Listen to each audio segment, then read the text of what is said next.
Hi everyone, Faded Angelos here, coming at you with a video for Ravenbound, and I wanted to go over some chase cards you should be going through, pretty much that will help you ease up your playthrough as well as make you as strong as possible, depending on which builds you play. These are the cards that I use whenever I am looking to clear or be as strong as possible as well. So I will go ahead and go over them with you. So the first thing is go ahead and scroll through here really quick.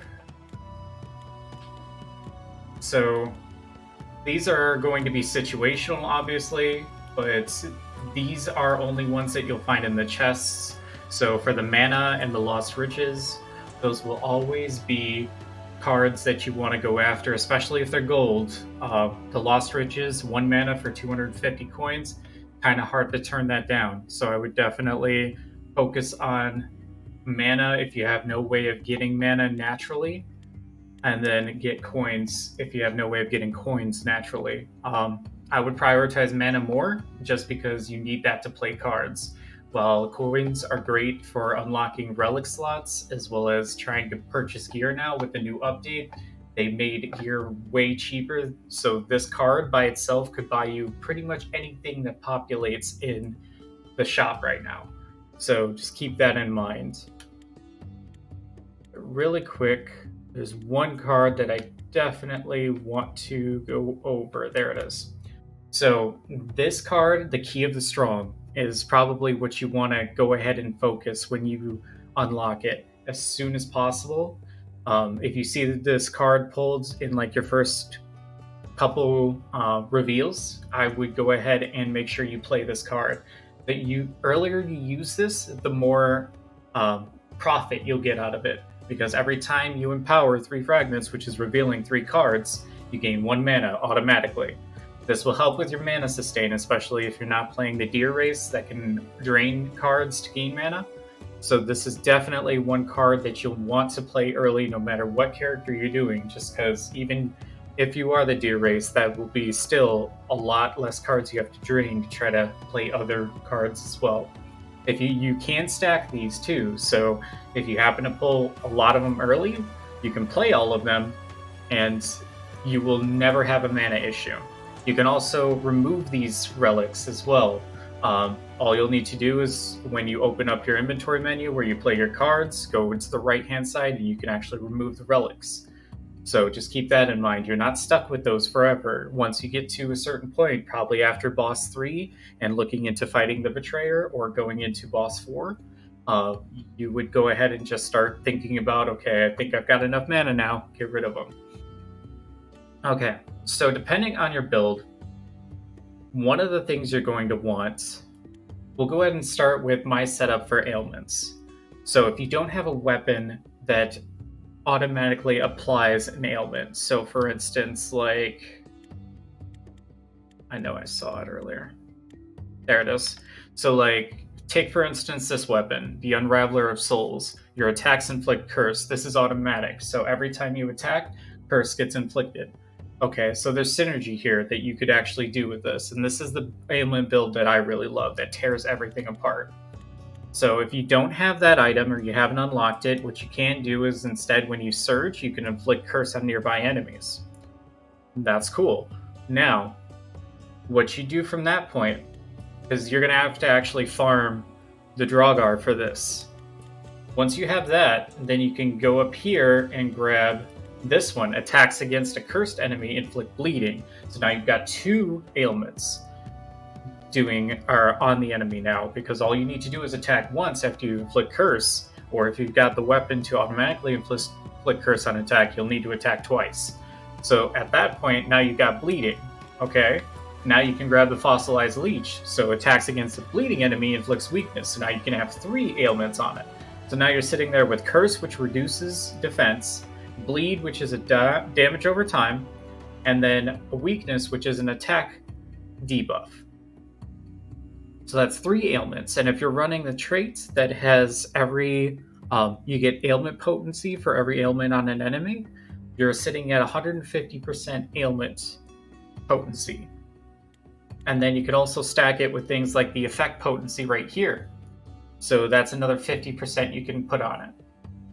And then at that point, if you don't have this and you're using the Surge curse, then you can actually do this. Your critical hits against enemy consumes bleeding and deals 300% increased damage. So the problem with this though is that you need to crit. So you'd have to start getting crit chance. That may start taking up too many relic slots. So I would either dedicate a build to just doing bleeding and crits to use this weapon effectively, because that is a really strong build too. But if you're going to just do flat out ailments, then what you're going to want to look at now is either ever humming chimes, so that way when you're at full focus, your attacks have a 33% chance to inflict electrified. And this would be good if you've already got the weapon that was up there earlier for inflicting curse on your attacks.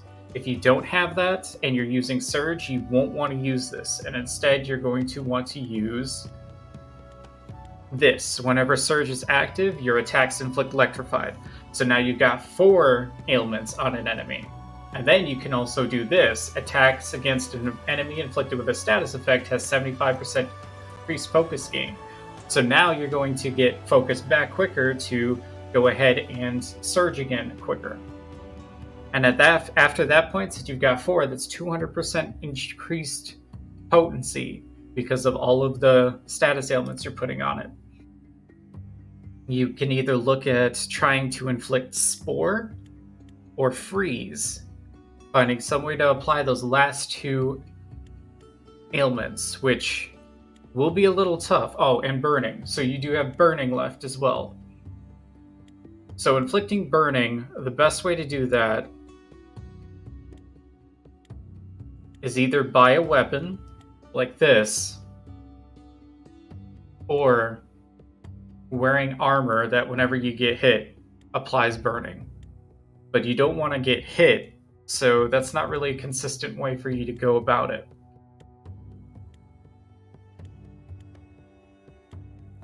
And I may not have unlocked anything yet for burning that allows me to go ahead and... I have Mantle of the Braided Gales. Yeah, why is that blacked out? I have that because I've used that before. Anyway, so after that, if you're going the cursed route, you want to start focusing on doing Tombs of Souls, because then for each nearby cursed enemy, your weapon damage is increased by 7%. And if you're using the Surge to curse everything around you, this is a very big damage increase. Obviously, it's going to taper off the more enemies you kill around you, but that is also something that's really nice. But you'll also need to be focusing, so if there's a specific way you like to do it, like for my curse build, you will need to focus certain tombs to be able to unlock every single card that will benefit from that. So, like this one as well, I need to complete Tomb of Souls more, so that way enemies inflicted with Curse, bleeding damage inflicts stagger impact. So that will also do stagger damage as well as regular damage to the enemy over time, which is really strong. But that's my ailment build altogether. So that's the cursed version of the ailment build that I really like.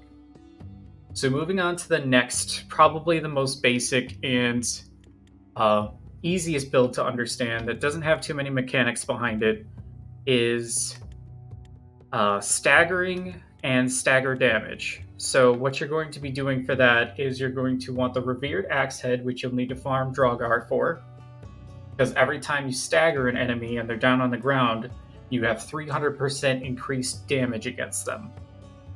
And then you're going to want... This is going to be best with two-handed weapons. If you have a greatsword, the two-handed weapon you're going to want is... And I can't find it.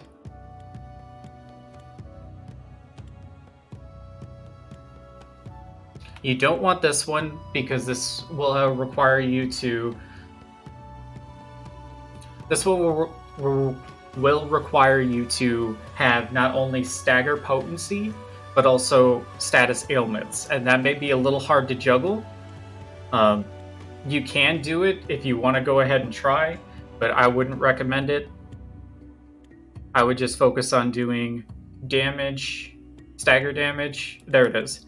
Attacks against a staggered enemy deal double damage. So this is the greatsword you're going to want. I would recommend just doing it with this greatsword, because that way you can just focus on increasing the greatsword's damage, increasing your stagger impact, and then increasing your stagger damage. And then at that point, you can also focus on multi-strike, and you'll increase your stagger impact with the unbroken cuffs. Those will go ahead and make it really easy for you to knock down enemies. Even with the stagger resistance now, if you have one or two of these cuffs, that's 200% stagger impact. You'll be knocking things down in just one or two hits. So that won't be any issue at all. What you'll really want is the status effect. Oh no, that will be for status effect builds. I'm sorry, I thought that said stagger impact.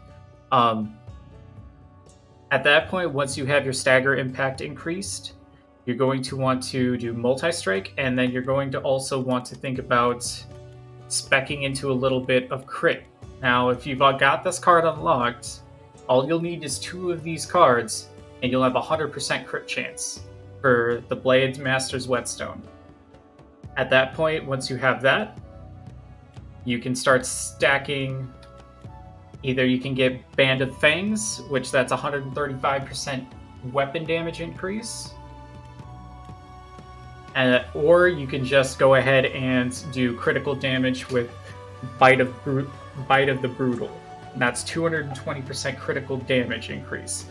Obviously, that's really strong. If you pair that with double damage on top of the stagger impact, or when they're staggered, you have 300% increased damage. You're looking at an insane amount of damage as long as you can stagger the enemy. So it's really essential that you go ahead and stagger as much as you possibly can with this build. Then other than that, the only other honorable mentions I can really do is you can try twin-handed ailments and multi-strike. That's okay. There's twin-handed swords that are really nice. Like, this is a long sword, but this one will allow you to put Electrify on your attacks, but you have to complete your full combo in order to apply Electrify. If you're doing a Surge build, you'll want Onar's Thirsting Might, because that'll increase your weapon damage with twin swords by 100%. And from there, it's really honestly whatever you can pull to make a build work. There are things that you definitely want to chase after. Like I said, I wouldn't do Jagged Thimbles. It's a waste of mana and just a relic slot, because 5 weapon damage increased by 5. It may be really good early, but unless you've got a way to sustain the mana you're using to put these on your relics, it's going to be just a waste of time and resources. And another thing you can do is get Dust's Thunderbolts. Those are at full focus, and lucky your attacks increase or inflict electrified. And then there's also another version of those twin swords where it's actually just your regular combos will inflict it. You don't have to be lucky or at full focus, or lucky and at full focus. If you happen to go an Electrified build, which Electrified does do a lot of stagger impact damage, and you can knock enemies down a lot with this, you'll want to go ahead and make sure you're using Lightning Charred Wood. This is actually really intensely strong for that build.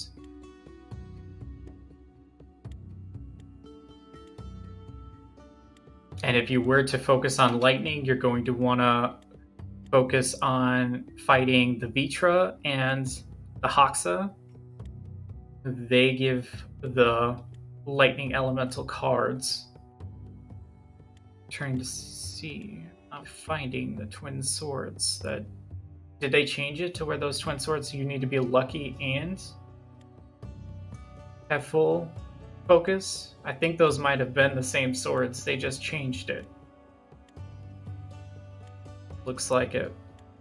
Yeah, they did a complete overhaul and update, and it's honestly, I think that's it. So they made the long sword actually do what the twin swords used to. That's really unfortunate. I like those twin swords.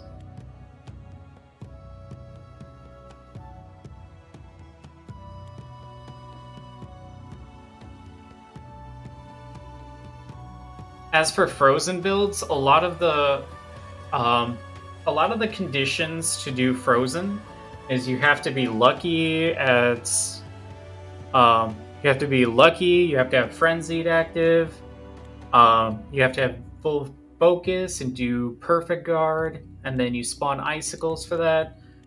There's a lot of conditions to do frozen that feel like they're just not worth meeting all those requirements to, because to be lucky you have to stack luck items like the reclaimed coin, and it just doesn't feel like it's worth investing into. As for Spore, it follows a lot of the same as uh, Luck goes. So, or sorry, as Frozen's going, where you have to be a perfect guard, or you have to